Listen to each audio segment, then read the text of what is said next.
நாகை மாவட்டம் நாகூரில் செய்தியாளர்களிடம் பேசிய அமைச்சர் செஞ்சி மஸ்தான், அமைச்சர் உதயநிதி ஸ்டாலினை துணை முதலமைச்சராக உடனடியாக அறிவிக்க வேண்டும் என தன்னை போன்றவர்கள் முதலமைச்சரிடம் கோரிக்கை வைத்துள்ளதாக கூறினார்.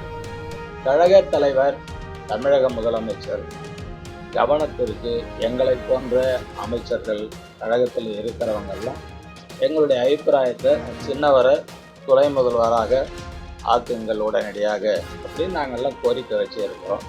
அது பரிசீலனை செய்யப்படும், பொறுத்திருங்கள் அப்படின்னு தான் எங்களுக்கெல்லாம் அவர் சொல்லியிருக்கிறார்.